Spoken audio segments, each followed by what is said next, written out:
Assassinatos. Estrangeiros. Houve assassinatos cometidos na Igreja Mórmon. Muitas pessoas acreditam que houve tão importante quanto assassinatos sendo cometidos hoje.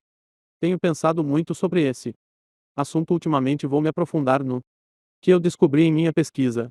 Para mim, uma das partes mais importantes do livro de Mórmon é o último capítulo do terceiro Nephilim Mórmon. Escreve as palavras de Jesus diretamente para nós, os gentios, os membros da igreja, que estão lendo o livro de Mórmon. Nestes últimos dias, ele diz: Perconui gentios e ouça as palavras de Jesus Cristo, o Filho do Deus vivo, que ele me ordenou que eu falasse a seu respeito, pois eis que ele me ordenou que eu escrevesse são. Afaste todos vocês, gentios, de seus ímpios caminhos e arrependa-se de suas más ações, de suas mentiras e enganos e de suas prostituições e de suas abominações secretas e idolatrias e de seus assassinos e de seus ofícios sacerdotais. E seu fim e se suas contendas e de todas as suas maldades e abominações, e venha a mim e seja batizado em meu nome para que você possa receber a remissão de seus pecados e ser cheio do Espírito Santo para que você possa ser contado com meu povo que está na casa de Israel. Sinto que este é o convite direto de Cristo para nós e também uma descrição comovente das coisas que podem nos levar à destruição nestes últimos dias. Ao olhar para os anos de existência de nossa igreja, vejo o cumprimento de muitas dessas coisas que o Senhor advertiu. Nós contra as prostituições, obviamente a poligamia, o líder dos escoteiros abusa das mentiras e encobrimentos em todos os lugares. Ainda não consigo entender o fato de que a igreja está sentada em caixotes e caixotes cheios de documentos históricos, como os diários de William Clayton e se recusando a liberar cópias para o público. Motivos em todos os lugares. Idolatria e sacerdócio está definitivamente lá. Entre em qualquer reunião formal da igreja e olhe para os assentos e para até as hierarquias entram na livraria Nia Deseret e veem as doutrinas dos homens à venda por apenas 19,99.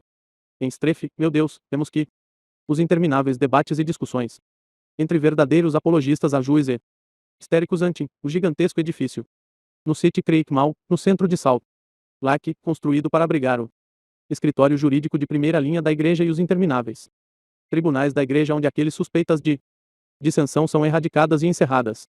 Mas assassinato.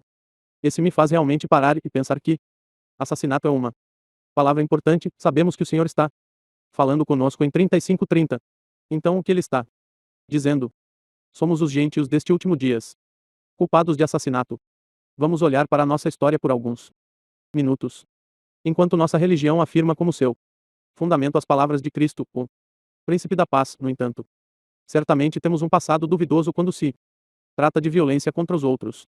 Alguns dos primeiros atos de violência atribuídos para nós como um povo foram causados pela organização Mormon formada por volta de 1838 no Missouri chamada de Danites.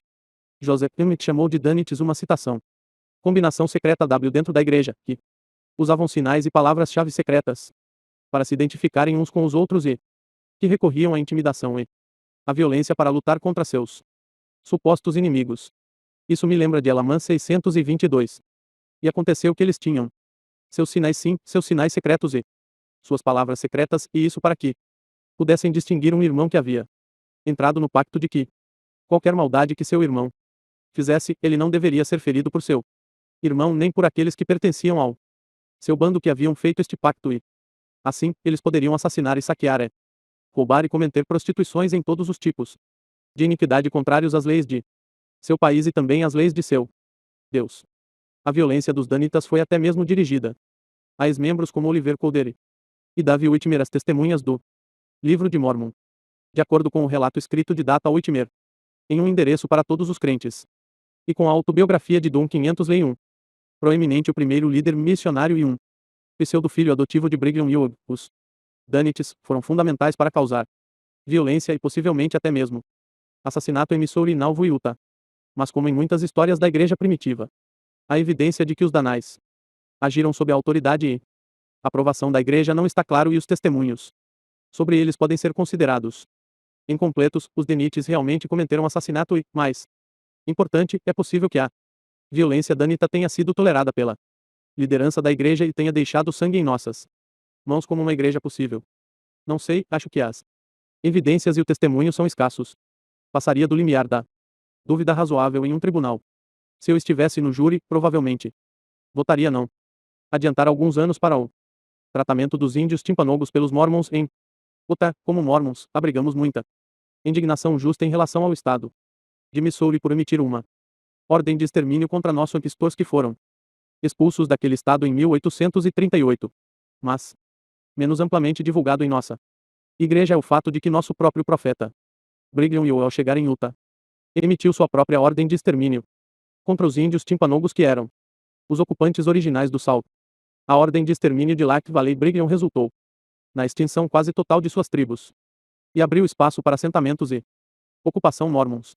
Como observa a Wikipedia, Brigham ordenou matar todos os homens timpanogos, mas salvou as mulheres e crianças que se comportaram.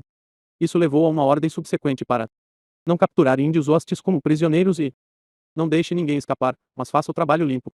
Como resultado, os homens nativos americanos foram todos massacrados e, embora algumas das mulheres e crianças tenham sido de fato feitas prisioneiras, muitas delas também morreram devido a maus tratos enquanto eram mantidas em cativeiro. Fiquei surpreso ao saber que foi assim que nossa igreja tratou as pessoas que ensinamos a serem os descendentes de Leí.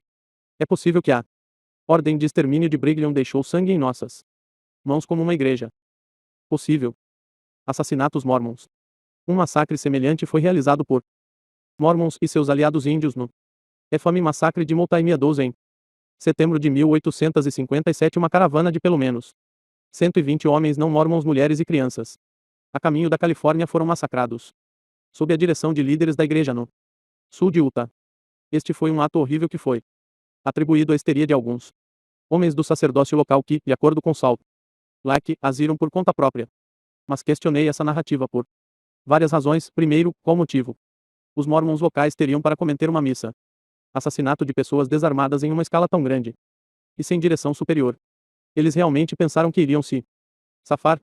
Homem solteiro Don Tiley, o único de todos os participantes a ser julgado em tribunal e executado pelo massacre. E terceiro, recentemente li a própria história pessoal de Don Tiley escrita enquanto ele estava na prisão aguardando aquela execução e achei perturbador. Bem, eu certamente questionou seus motivos e várias coisas que ele diz, no entanto, pintam um quadro muito diferente do que aconteceu do que é oficialmente declarado por Salt Lake em sua história. Ele afirmou que a direção do massacre veio diretamente de Salt Lake e que ele foi usado como bode expiatório do sacrifício por seu próprio pai adotivo, Brigham Young. Enquanto havia outros rumores entre os primeiros membros da igreja de Utah, além de deixar que essa tragédia foi instigada pelo presidente Young, como os discutidos no livro de Juanita Brooks, de Multnomah 12 Massacre, parece haver uma falta de evidências sólidas rastrear os assassinatos até a liderança superior. Então esses assassinatos podem ser atribuídos a nossa igreja como um todo. É possível que nosso segundo profeta ordenou esse massacre e deixou o sangue dessas pessoas desarmadas em nossas mãos. É possível. Eu teria que admitir que sim. Plausível.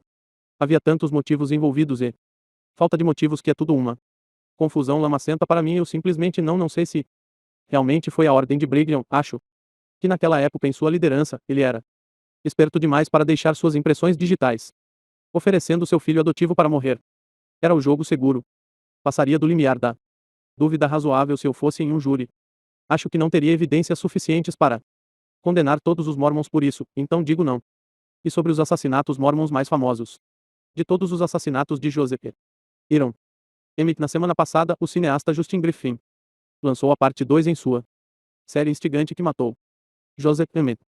Fiquei muito intrigado com seu trabalho de pesquisa sobre esse episódio crucial no passado de nossa igreja, especialmente porque sinto que Justin é uma pessoa honesta que está empenhada em encontrar a verdade, não importa aonde ela o leve ou custe. Essa honestidade intelectual, acredito, está faltando muito em nossa igreja hoje. Então o que Justin encontrou em seus vídeos, as testemunhas oculares mormons, os apóstolos Willard Richards e Don Taylor, por exemplo, alegaram que houve uma saraivada de bolas de musca caindo na sala como chuva, que Iron foi baleado nas costas de fora da sala pela multidão, que Iron também foi baleado 2 vezes por mosquetes em a cabeça, que Don Taylor foi baleado em seu relógio por um mosquete e que Taylor foi baleado por um mosquete da máfia em seu pulso.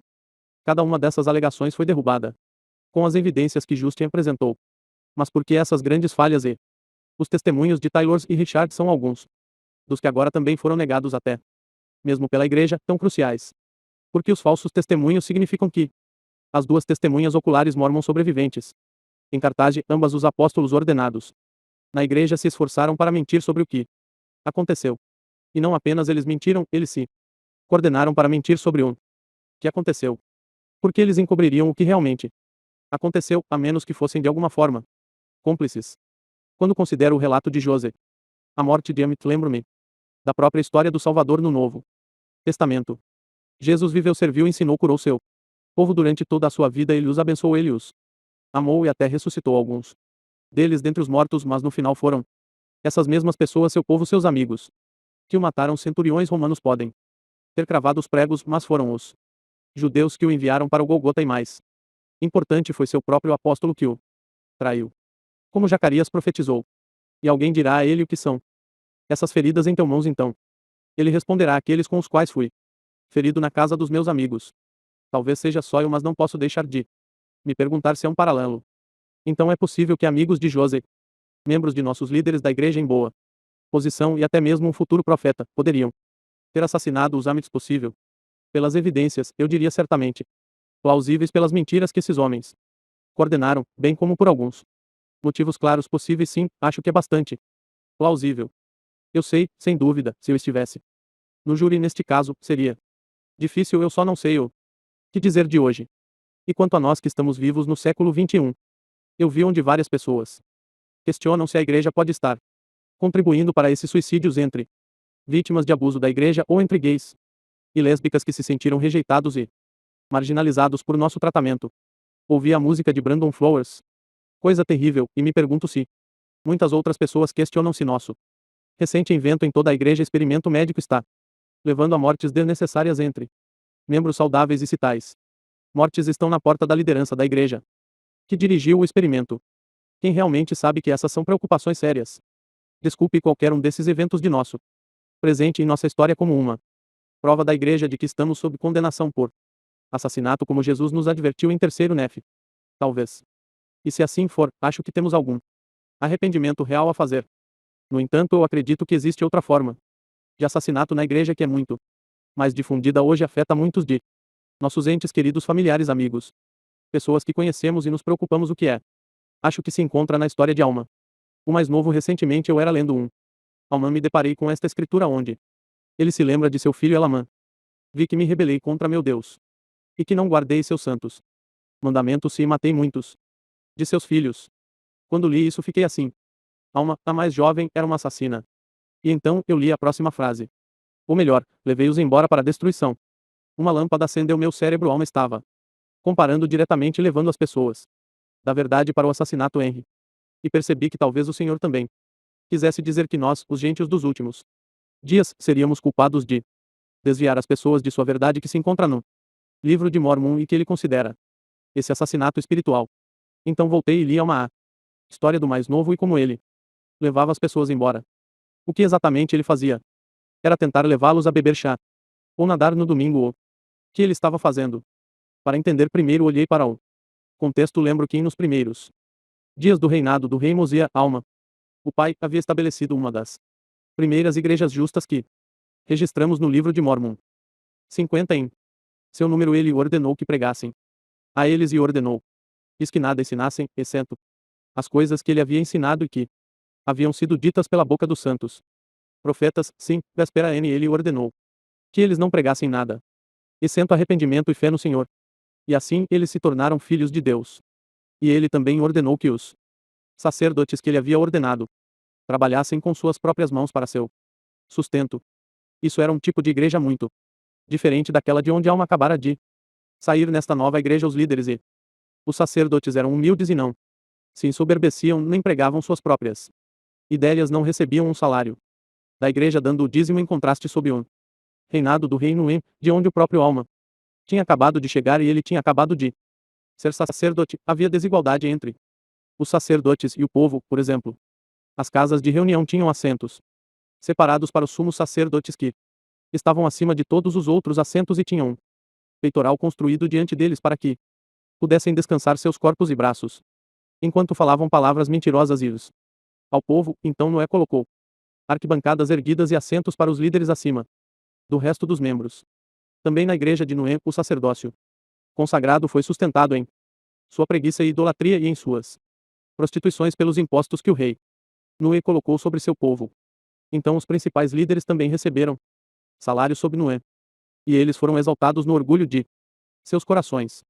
E sob eles o povo tornou-se idólatra porque foram enganados pelas palavras os lisonjeiras do rei e dos sacerdotes, pois eles falaram coisas lisonjeiras para eles e aconteceram que o reino havia construído muitos edifícios elegantes e espaçosos e ele os ornamentou com belos trabalhos em madeira e todo tipo de coisas preciosas e também construiu para si um espaçoso palácio e um trono no meio dele. Na época em que seu pai estabeleceu a nova e humilde igreja Alma, o filho e os filhos do Messias eram ambos os próximos na fila para serem os governantes da igreja e do reino. Não posso deixar de pensar que Alma, o filho, disse aos anciãos de Mosias sobre como as coisas costumavam ser quando seu pai era um sacerdote sobre Nuim. Acho que eles discutiram a memória de Alma sobre o dinheiro, a poligamia e especialmente o poder, o reconhecimento e a autoridade que aqueles líderes da igreja anterior desfrutavam e eles queriam que, talvez até desejassem iniciais do meio. E, como Mormon diz, Alma, o jovem, tornou-se um homem muito mau e idólatra e ele era um homem de muitas palavras. E falava muito lisonjeiro para o povo. Portanto, ele levou muitas pessoas a fazer de acordo com suas iniquidades. Que palavra de novo! Eu posso ver isso em minha mente, Emma mais jovem. E os filhos do Messias não queriam ser líderes humildes como seus pais que trabalhavam com suas próprias mãos para seu sustento e apenas ensinavam as palavras diretas dos profetas que eles queriam ser populares para fazer discursos que lhes trouxessem reconhecimento e fama e talvez até um acordo com o Deseret Balk. Eles queriam autoridade e queriam controle e queriam todos os benefícios que vinham com isso. E eles começaram a semear ideias entre as pessoas para que pudessem se tornar como Noé e seus sacerdotes. Lembram que eles iriam tomar o poder em pouco tempo. Eles queriam ter assentos nas igrejas que foram levantados sobre os assentos de todos que eles queriam ter poder e autoridade sobre as pessoas que eles queriam ser pagos pelos impostos e dizimos eles queriam ter várias esposas ou pelo menos ter controle sobre as mulheres. E eles queriam ser capazes de ensinar o que quisessem que os ajudasse a manter seu poder e seu controle. Mas sabemos bem o que aconteceu, eles estavam preparando o terreno para essa iniquidade. Um anjo apareceu a Alma e arruinou seus planos, como resultado Alma entrou em uma espécie de coma onde foi destruído pelas memórias do que ele havia feito e o que ele estava planejando fazer.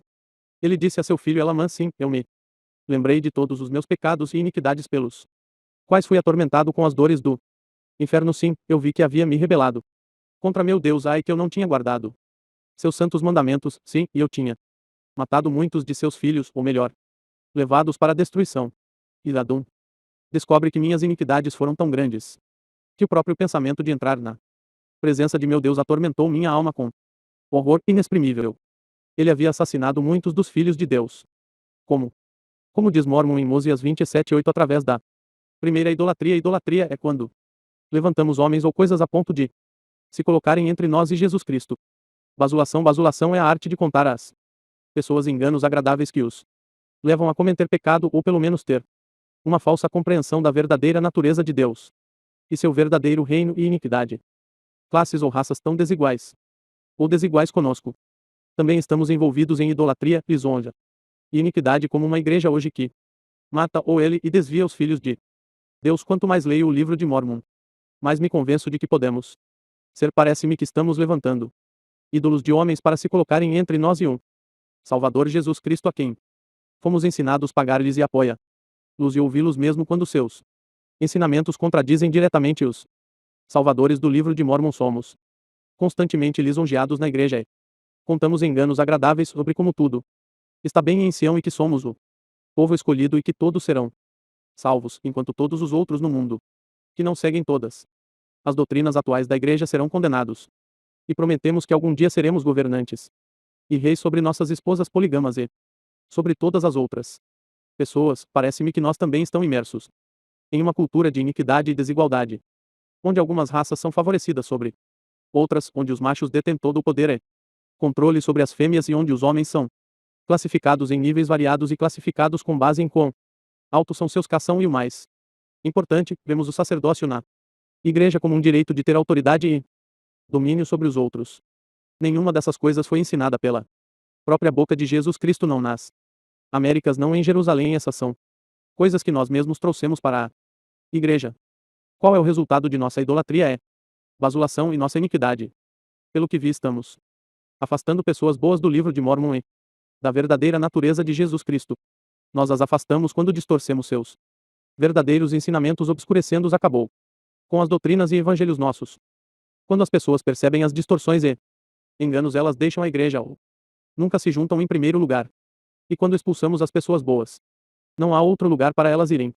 Como ovelhas sem pastor, elas estão dispersos e levados para os lobos uma vez longe de pastos seguros. O livro de Mórmon em Jesus Cristo. E entre os lobos é difícil para muitas pessoas boas discernir entre os verdadeiros problemas da igreja, como poligamia, racismo e expiação de sangue, e as mentiras dos lobos que estão tentando devorá-los. Como o autor da carta do NCI, que habilmente tenta minar a veracidade do livro de Mórmon, associando-o com essas mentiras e falhas óbvias das doutrinas atuais da igreja. Infelizmente, é bem conhecido que a maioria das pessoas que são expulsas por nós da igreja para os lobos se tornam ateus ou agnósticos. Seu verdadeiro testemunho de Jesus Cristo contém a plenitude de seu evangelho, bem como exemplos de advertência de como os líderes de todas as épocas usam a idolatria, a lisonja e a iniquidade para nos desviar. E, portanto, me apego a este livro, minha barra de ferro, e a esperança que tenho em Jesus Cristo e seu poder salvador é meu pasto seguro entre os lobos coelhos de hoje.